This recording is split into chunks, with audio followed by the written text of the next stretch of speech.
side of that wall come the baby chicks in the egg shell. And you can see them coming right now. Chris Langholz is the manager of Cargill's new chicken facility in China. His company was asked by McDonald's to raise chickens for the restaurants here 5 years ago. Now the American food processing firm pumps out more than 20 million birds here a year.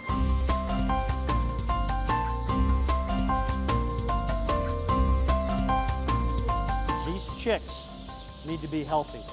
If the chick is too small or showed signs of any kind of weakness and it goes into the major production, it can get sick and cause the other chickens to get sick. So we separate them out right here. To Americans, McDonald's means hamburgers. But here in China, 70% of the meat on the menu is chicken. Chinese are accustomed to eating chicken, they prefer it, so they're sensitive about the quality and safety of the birds. China has a notorious food safety record. Its food markets are poorly regulated, and new scandals are reported nearly every week. McDonald's main competitor here, KFC, got caught in one. The chicken chain, run by Yum Brands, ran into trouble in 2012 when excessive antibiotics were found in some of the birds. Sales here fell in the double digits for months and haven't fully recovered. McDonald's, however, is seen in the industry as being more cautious across its entire supply chain. McDonald's has a good reputation with its suppliers. It invests in these relationships, it supports its suppliers, it's flexible in its terms, and as a result, suppliers have a little bit of room to move when it comes to investing in their own food safety systems. To safeguard its poultry supply, McDonald's goes to crazy extremes. At every location throughout our tour, from the farm to the factories, everyone we met seemed more worried about the chickens getting dirty from us than us getting dirty from the chickens. So before you even get into the hatchery, you have to get disinfected, showered, and then you have to put on the company's clothes. Otherwise, you can't even get through the door, right? That's exactly right, employees and visitors. All right, let's change shoes. At Cargill's $300 million plant, Langholz oversees the entire life of the chicken, even the 21 days it spends in the egg. Welcome to Mother Hen. This is the room with the setters. So these are mechanical mother hens that keep the egg warm, rotate the egg back and forth, just like a good mother would do. Right now it's at an angle like this. It'll go like that. Just go back and forth, just like you would rock a baby. It feels a little bit like a surgeon's room in here. That's a very good analogy. This is actually the heart and the nerve center of the entire business. And why is that? Is because every single egg and every single chicken goes through this facility. And so we have to have the highest health program. For example, we clean and capture all of the air, and we knock out the microbes and the pathogens. If we get this right, very good things happen in the rest of the business. And if you get it wrong, you got some challenges. Let's go see some baby chicks. Sounds good.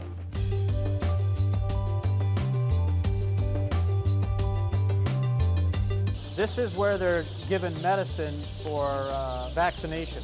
So just like you'd vaccinate a baby right after it's born, a human baby, you do with animals too. It's being injected right behind their neck. You can see right here. The vaccination step is very important because the environment in China today, every disease known to a chicken is available because of ducks and geese living with other animals and humans all in the same place. The chicks spend the next 40 days or so at Cargill's own farmhouses here in Anhui Province, where they'll grow into full-fledged chickens. These ones are less than 2 weeks old.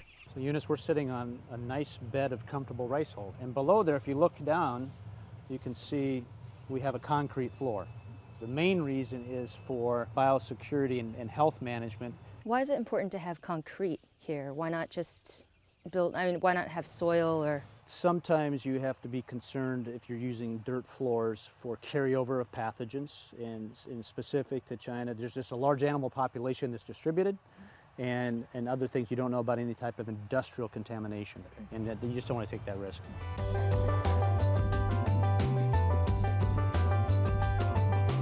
Is this standard practice for Cargill to be so heavily involved from the feed all the way to the chicken? Not really. It's a model we've chosen for China. We do two main things.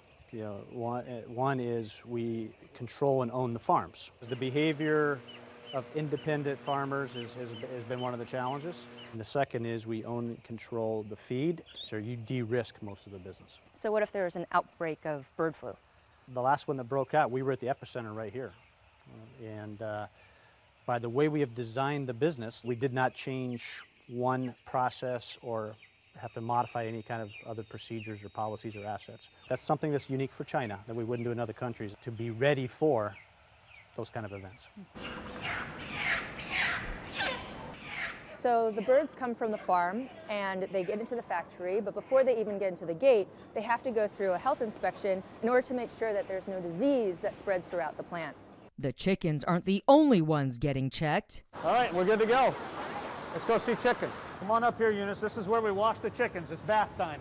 You can see they start at one end and they come down about 80 minutes. And they exit out of here and the pathogens have been removed and their body temperature of the meat is about 4 degrees. Is this what you would see in most factories in China? You would see these kind of machines. You wouldn't see with one as long, because the longer it is, the more cleaning and the colder that the meat becomes. It's an expensive thing to operate. Okay, so they've come out of the chiller. So the temperature is, you can feel how cool they are. They're at 7 degrees Celsius. Why is that? Is it knocks down the pathogens. The pathogens can't survive in this temperature. Is this a typical machine that you would see in China? No, this is not. This is really the most advanced in the world. So that has the scales, very high automation, and high speed. This will help drive the cost lower and increase the food safety, and that's the sweet spot.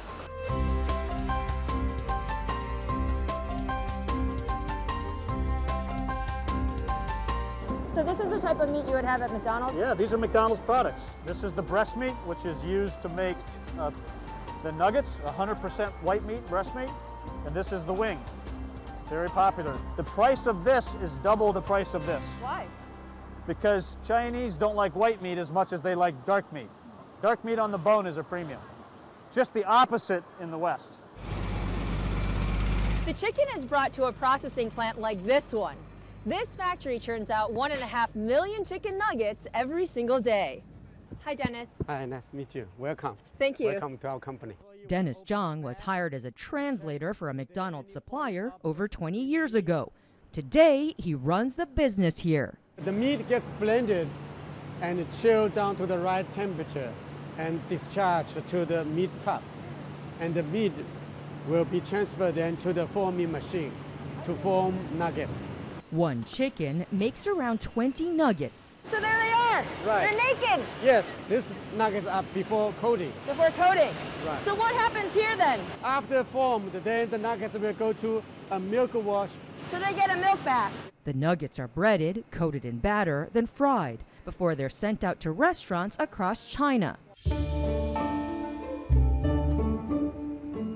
When you first started making these chicken nuggets, what was China like then? Chinese consumer, including myself, don't know what is chicken nuggets. This is not a typical Chinese food. So consistency of the product to us is a different concept. Was there any one question that you got the most from your staff? They will say, why should we make the shape exact the same every day, every time? Chinese people, when they eat Chinese food, they don't pay too much attention or worry too much about the shape and the size. From here, the nuggets are moved to the distribution center next door. Food is stored here for less than a week before it's trucked out. In China, McDonald's has 8 of these delivery hubs. In the US, 5 times as many, even though the countries are roughly the same size. Because China is such a large country, distribution centers like this one need to deliver food over long distances. These boxes are going to be sent as far as 1,000 kilometers or 600 miles away.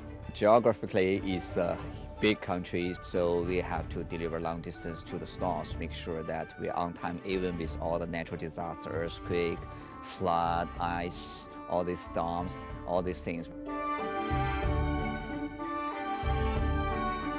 Once the food arrives at the restaurant, everything has to come together here, because no matter how pristine your supply chain is, if the staff aren't trained properly to handle the food, all of that effort goes to waste.